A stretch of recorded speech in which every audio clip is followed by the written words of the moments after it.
Salut chers cryptophiles, j'espère que vous allez bien. Vivement que la santé et la bonne forme soient avec vous. Il y a de cela quelques jours, j'ai pas été présent, j'ai pas fait véritablement de diffusion sur la chaîne, j'en suis désolé.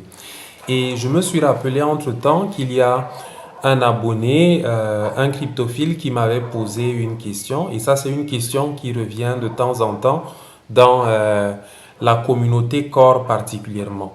Donc, il m'avait posé la question de savoir comment on fait avec les cartes cadeaux. Les cartes cadeaux de Satoshi, donc sur la plateforme de minage de Core. Comment est-ce qu'on exploite ça? Entre-temps, en fait, j'avais déjà publié une vidéo dans laquelle je montrais comment on utilise les cartes de hachage, comment on augmente sa puissance de hachage.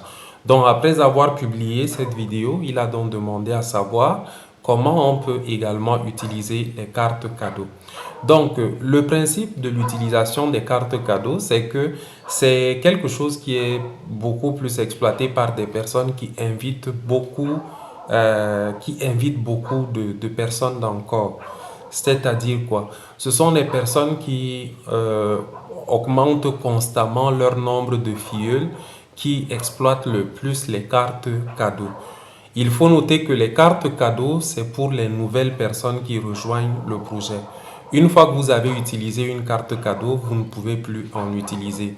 Donc, ça s'utilise une seule fois.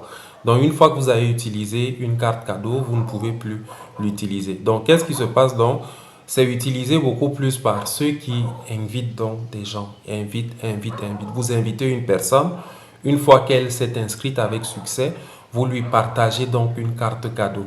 Donc, dans les cartes cadeaux, on va remarquer que la personne gagne en puissance de hachage. Donc, quand vous ouvrez l'option carte cadeau, voilà entre autres ce qu'on peut lire.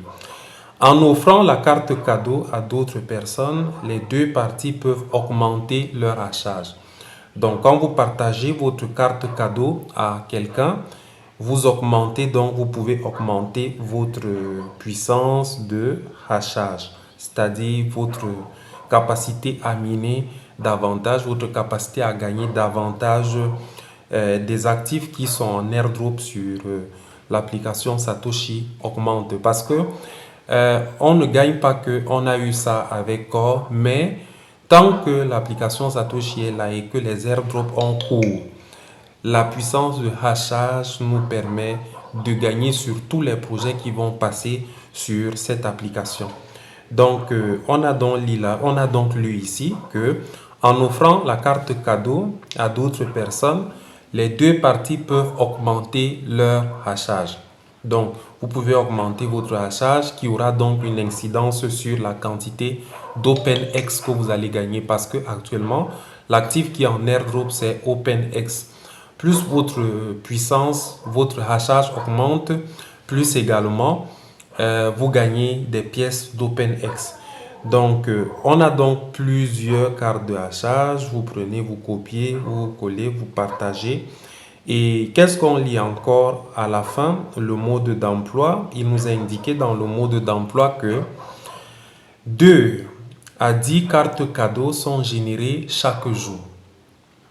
Chaque utilisateur doit l'utiliser une seule fois. Une seule fois, comme je l'ai dit tantôt. La carte cadeau doit être utilisée par d'autres personnes. Les mêmes utilisateurs ne peuvent pas utiliser la carte cadeau de l'autre.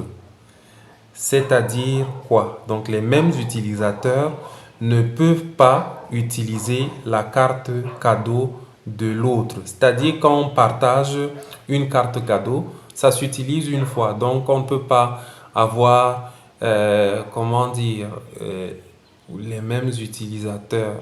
Donc en fait, bref, ça s'utilise une seule fois. Une fois que votre carte cadeau est épuisée, elle est épuisée. Elle est unique, elle est partagée à une personne qui n'a jamais utilisé une carte cadeau. Une fois qu'elle l'a utilisée, elle ne peut plus l'utiliser. C'est ce qui explique d'ailleurs le fait que quand vous ouvrez votre option carte cadeau, il n'y a aucune possibilité pour quelqu'un qui a déjà utilisé ça d'introduire encore la carte et de gagner en hachage. Moi, je l'ai utilisé une seule fois et je n'ai jamais eu encore la possibilité d'utiliser une autre carte de hachage. La seule possibilité que j'ai actuellement, c'est seulement de partager les cartes que j'ai qui sont disponibles actuellement ici, de les partager à d'autres personnes, notamment de nouvelles personnes, des personnes qui ne l'ont jamais utilisé, pour leur permettre d'augmenter leur puissance de hachage, mais que moi-même également j'obtienne une augmentation de ma puissance de hachage. Ce sont ces personnes, les nouvelles personnes, qui ont plus, on va dire, de faveur. Parce que comme vous voyez ici, la personne à qui vous partagez, par exemple, ma première carte, la personne à laquelle vous partagez, elle gagne 30K. 30K, ça correspond à 30 000 d'addition sur sa puissance de hachage. Et c'est important, ça permet que la personne récolte quand même une certaine quantité de OpenX par exemple, ou bien d'autres actifs plus tard qui vont rentrer en airdrop ici. Donc quand on déroule, on peut voir aussi ici, à la suite dans les règles, revenons au mode d'emploi. Qu'est-ce qui est dit? Le point 3, il est dit: l'utilisateur qui utilise la carte cadeau de votre part n'appartient pas à l'équipe de l'autre.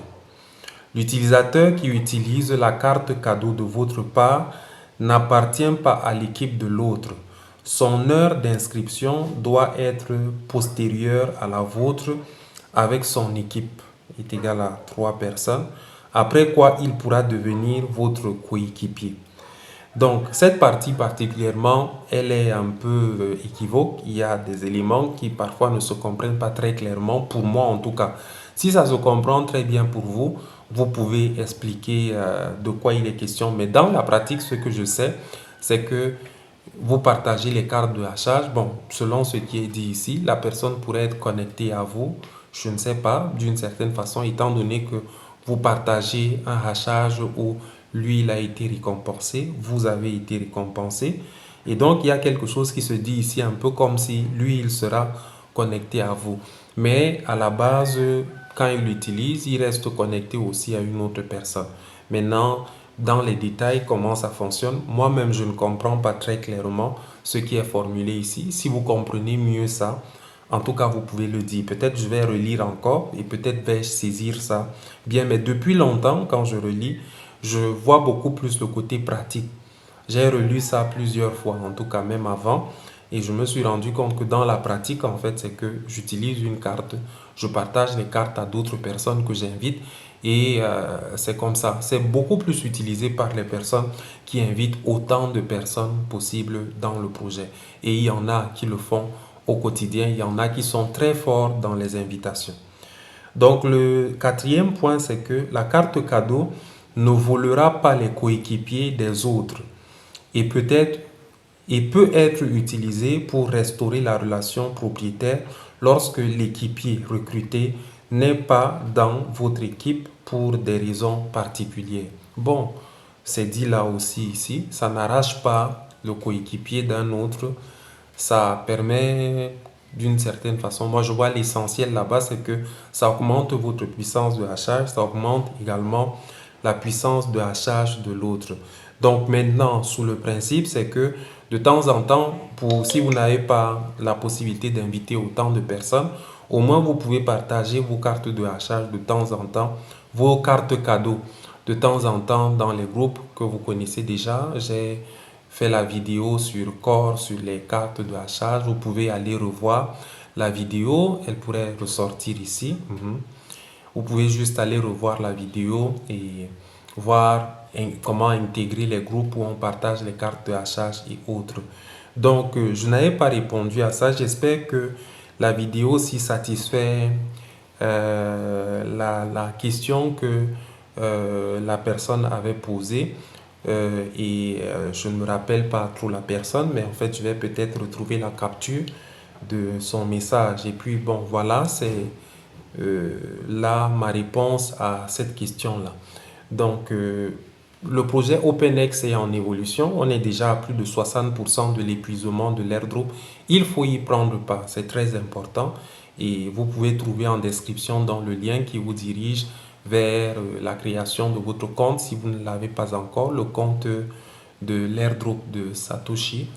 et l'application sur laquelle on a pu gagner des corps et autres. Donc c'est important également d'explorer la possibilité de rejoindre ce projet si vous ne l'avez pas encore fait.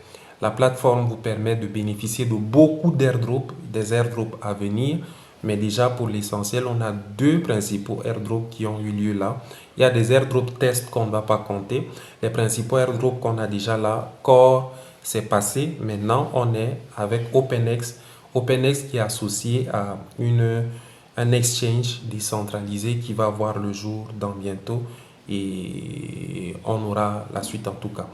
En tout cas, dites-moi en commentaire tout ce que vous pensez et peut-être si vous avez votre expérience pour les cartes cadeaux, tant mieux, vous pouvez également la partager, ça nous fera véritablement plaisir. On est ensemble les leaders, bon minage de tous les projets dans lesquels nous sommes, profiter au maximum des airdrops qui ont lieu déjà sur le projet Core, les airdrops, notamment l'airdrop de OpenX. Et on est ensemble, votre serviteur théologien Simanso.